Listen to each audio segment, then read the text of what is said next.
Bersolawat dapat rahmat dari Allah. Orang yang bersolawat kelak tempatnya paling dekat dengan Rasulullah nanti di hari kiamat. Orang yang banyak bersolawat akan mendapatkan syafaat daripada Rasulullah Sallallahu Alaihi Wasallam. Orang yang memperbanyak solawat, hajat-hajatnya dikabulkan. Kalau kesusahan, diberikan jalan keluar sama Allah. Berkatnya solawat. Berkatnya solawat itu macam-macam. Yuqdhal hawaij, dia punya hajat yang banyak. Kalau dia perbanyak solawat kepada Rasulullah, hajat-hajatnya dikabulkan oleh Allah Subhanahu Wa Taala. Sehingga dalam hadisnya banyak Nabi mengucap aktsiru, perbanyaklah solawat. Yang paling dekat dengan kau kelak di hari kiamat adalah yang paling banyak bersolawat saat di dunia. Para ulama menjelaskan al-iktsar, memperbanyak solawat itu paling sedikit dari kategori perbanyaklah solawat. Minimal kau baca 300 kali solawat dalam sehari semalam, jangan kurang, supaya bisa masuk dalam kategori orang yang memperbanyak solawat kepada Rasulullah Sallallahu Alaihi Wasallam. Apalagi di zaman-zaman seperti ini kita sudah harus lebih banyak bersolawat, dan solawat itu zikir. Al-Imam Abdullah bin Abil Haddad mengatakan Allah itu tahu manusia itu gampang bosenan, makanya Allah Subhanahu Wa Taala memberikan ketaatan itu macam-macam bentuknya.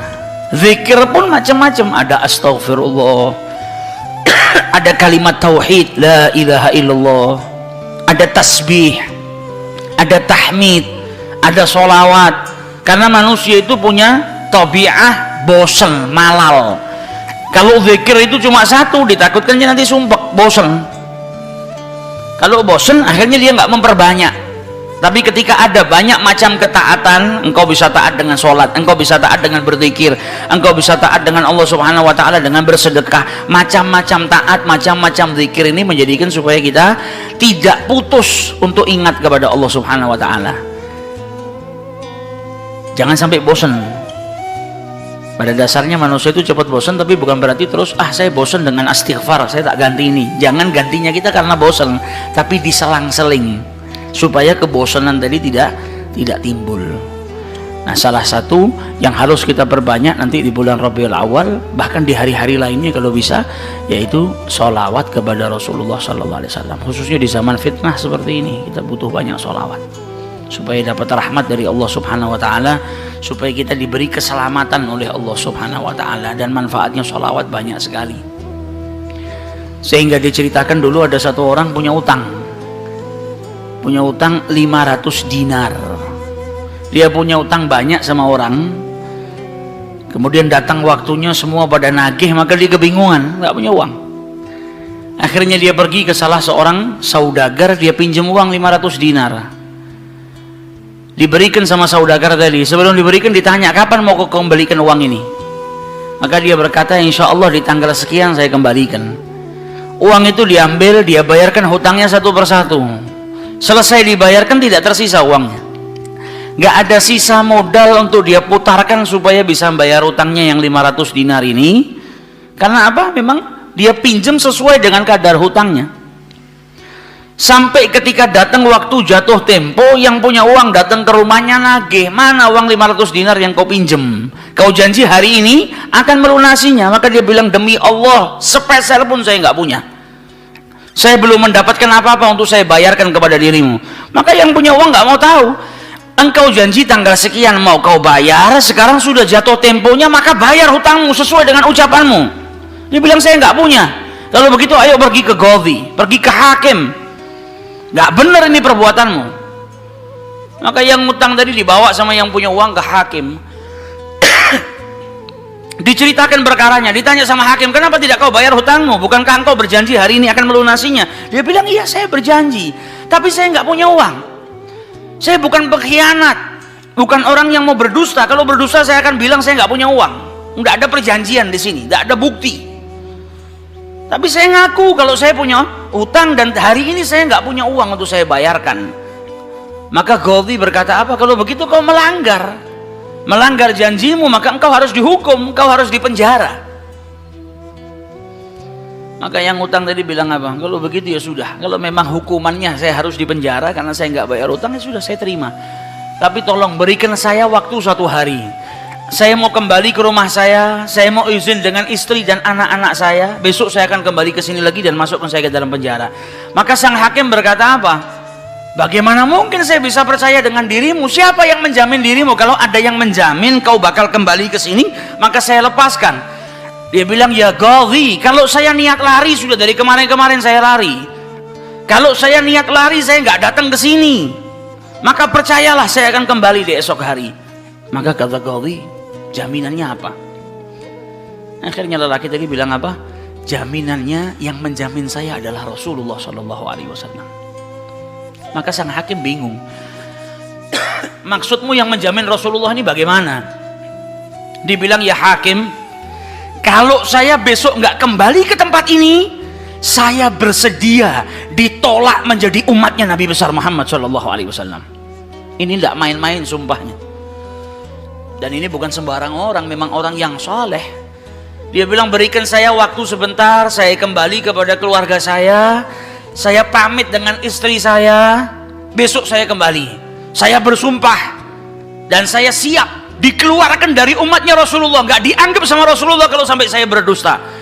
Maka si hakim tadi mendengar sumpahnya seperti ini, akhirnya dia percaya, kalau begitu kembalilah. Maka dia kembali ke rumah, dia ceritakan kepada istrinya, dia minta izin sama istrinya, suamimu ini mungkin besok di penjara karena nggak bisa bayar utang. Kata istrinya, kalau kau dihukum penjara, terus apa yang bisa membuatmu keluar sekarang ini? Kok tidak langsung di penjara, kok bisa kembali ke rumah? Kata suaminya, karena saya mendapatkan jaminan. Dari siapa? Dari Rasulullah. Dia ceritakan, saya bersumpah kalau saya nggak kembali di esok hari, saya rela tidak dianggap sebagai umatnya Rasulullah SAW. Maka istrinya berkata, selagi engkau ini mendapat jaminan dari Rasulullah atau engkau menjaminkan Rasulullah SAW, maka ayo kita perbanyak sholawat. Semoga Nabi besar Muhammad SAW benar-benar menjamin dirimu. Karena sholawat itu manfaatnya besar. Sholawat ini berkahnya luar biasa. Maka si suami sama si istri kemudian diperbanyak sholawat, membaca sholawat yang sangat banyak sampai mereka akhirnya tertidur.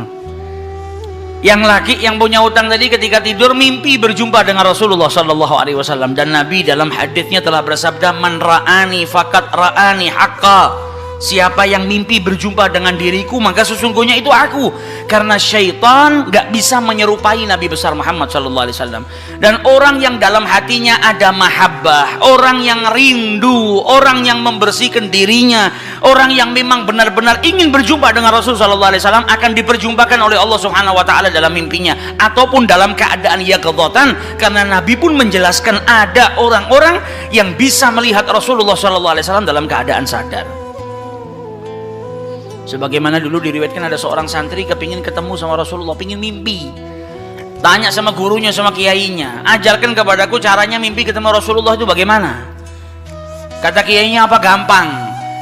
Nanti malam kau makan ikan asin yang banyak, setelah makan jangan minum, kau tidur. Maka dia bingung, apa hubungannya ikan asin dengan mimpi ketemu Rasulullah? Praktekkan.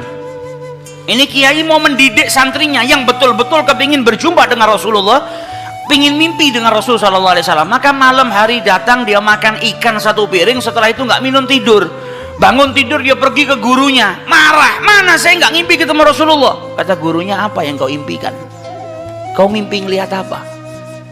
Kata santri tadi, saya mimpi ngelihat laut, ngelihat sungai, ngelihat hujan, ngelihat air terjun. Kata gurunya, karena sebelum tidur yang kau rindukan adalah air. Kau makan ikan asin sehingga kau kehausan. Yang kau rindukan dan kau dambakan air. Maka apa yang kau rindukan dan apa yang kau dambakan datang dalam mimpi. Coba setiap kali kau tidur kau rindu dengan Rasulullah. Coba setiap kali kau tidur kau ingin sekali dan minta sama Allah Subhanahu Wa Taala akan diperjumpakan dengan Rasul Sallallahu Alaihi Wasallam. Maka kau akan diperjumpakan dengan Nabi besar Muhammad Sallallahu Alaihi Wasallam. Nah, ini yang diajarkan sama para ulama. Ini yang punya utang tadi mimpi ketemu Rasulullah Sallallahu Alaihi Wasallam.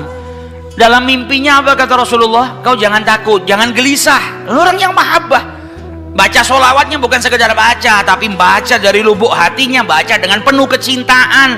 Mimpi berjumpa dengan Rasulullah dan berkahnya sholawat tadi bisa menyelamatkan orang, hajat-hajatnya bisa dikabulkan, dapat pertolongan dari Allah Subhanahu Wa Taala.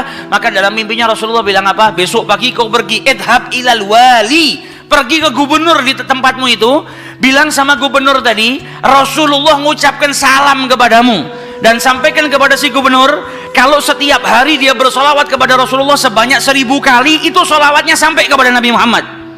Dan sampaikan kepada si gubernur, tadi malam dia itu kebingungan baca solawat sudah 1000 atau belum, ada salah dalam menghitung sehingga dia itu gelisah, saya sudah 1000 atau belum.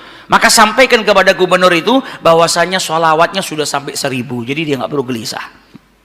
Bangun dari tidur, dia mau kembali ke Ghazi, tapi sebelumnya dia pergi ke wali, pergi ke gubernur tadi. Sampai di rumahnya gubernur, dia sampaikan, wahai wali, wahai gubernur, Rasulullah menitipkan salam kepadamu. Kaget dia. Orang yang selama ini dia sholawati, gubernur ini gubernur yang cinta kepada Rasul Sallallahu Alaihi Wasallam, tiba-tiba ada orang yang datang bawakan salam dari Rasul Sallallahu Alaihi Wasallam. Nabi Muhammad berkata kepadamu, wahai gubernur, sholawatmu yang kau baca 1000 kali setiap hari sampai kepada Rasulullah. Dan tadi malam ketika engkau kebingungan sholawatmu itu sudah 1000 atau belum, ternyata sudah 1000. Nabi ngabarkan kau jangan takut, jangan gelisah, karena sholawatmu seperti biasa, istiqomah kau baca, jumlahnya sudah 1000. Dan Nabi Muhammad minta engkau bantu diri saya untuk melunasi hutang. Maka saking gembiranya dapat salam dari Rasulullah, dapat kabar kalau sholawatnya yang selama ini dia baca sampai kepada Rasul Sallallahu Alaihi Wasallam. Ditanya utangmu berapa? 500 dinar. Diambilkan 500 dinar dari Baitul Mal. Setelah itu diambilkan lagi 2500 dinar dari uang pribadinya. Ini hadiah buat dirimu karena kau datang bawa kabar gembira kepadaku, yaitu Rasulullah Sallallahu Alaihi Wasallam mengucapkan salam kepadaku. Mahabbah. Kita belum tentu, kalau mungkin andai ada orang yang mimpi berjumpa dengan Rasulullah, kemudian Nabi mengucapkan salam kepada kita, belum tentu kita bahagia sampai bisa mengeluarkan harta seperti itu. Tapi orang-orang yang mahabbah, kecintaannya sama Rasulullah luar biasa. Maka dia pulang dari rumahnya si gubernur tadi bawa uang 3000 dinar. Utangnya cuma 500 dinar. Berkat sholawat dia bisa melunasi hutangnya. Maka dia pergi ke rumah qadhi, sebagaimana janjinya dia akan kembali. Dia ketuk pintu rumah qadhi, maka qadhi tadi ketika buka pintunya langsung memeluk orang tersebut, nangis yang luar biasa dan berkata apa? Alhamdulillah, berkat dirimu tadi malam saya mimpi ketemu Rasulullah Sallallahu Alaihi Wasallam. Kata Rasulullah apa? Kalau engkau membantu orang yang punya utang itu untuk melunasi hutangnya, maka aku akan membantumu kelak di hari kiamat. Diambilkan uang 500 dinar diberikan kepada orang tersebut. Sampai Ghazinya pun diimpiin sama Rasulullah Sallallahu Alaihi Wasallam. Keluar dari rumahnya Ghazi bawa uang berapa? 3500 dinar. Dia pergi ke tempat orang yang dia utangi mau bayar utangnya. Ketika sampai di rumah orang tersebut, orang yang dia utangi tadi sudah berada di depan rumah nunggu kedatangannya. Ketika ini yang punya utang datang, langsung dipeluk, dicium, sambil menangis mengucapkan terima kasih, berkat dirimu tadi malam saya mimpi ketemu Rasulullah. Kata Rasulullah, kalau kau bebaskan utangnya fulan, kelak kau akan aku bantu, aku berikan syafaat kepadamu di hari kiamat. Utangmu jangan dibayar, dan ini ada hadiah untukmu 500 dinar. Berangkat dari rumah punya utang 500 dinar. Berkat mimpi berjumpa dengan Rasulullah, utangnya terlunaskan dan ada tambahan 4000 dinar. Berkat apa? Berkat sholawat yang dibaca kepada Rasulullah Sallallahu Alaihi Wasallam. Jadi kita kalau baca sholawat ini bukan hanya berkahnya nanti di akhirat, bukan hanya nanti kita dapat syafaatnya Nabi, bukan hanya nanti kita dapat tempat yang dekat dengan Rasul Sallallahu Alaihi Wasallam. Bahkan di dunia kalau kita ada situasi yang tidak menyenangkan, ada masalah, ada apapun, semuanya bisa hilang berkah daripada sholawatnya yang kita baca kepada Rasulullah Sallallahu Alaihi Wasallam. Karena satu sholawat dibalas dengan 10 rahmat. Satu rahmatnya Allah, kita punya masalah sebesar apapun bisa hilang kalau kita mendapatkan satu rahmat dari Allah Subhanahu Wa Taala. Sedangkan orang yang bersholawat kepada Rasulullah Sallallahu Alaihi Wasallam, maka dia mendapatkan 10 rahmat daripada Allah Subhanahu Wa Taala.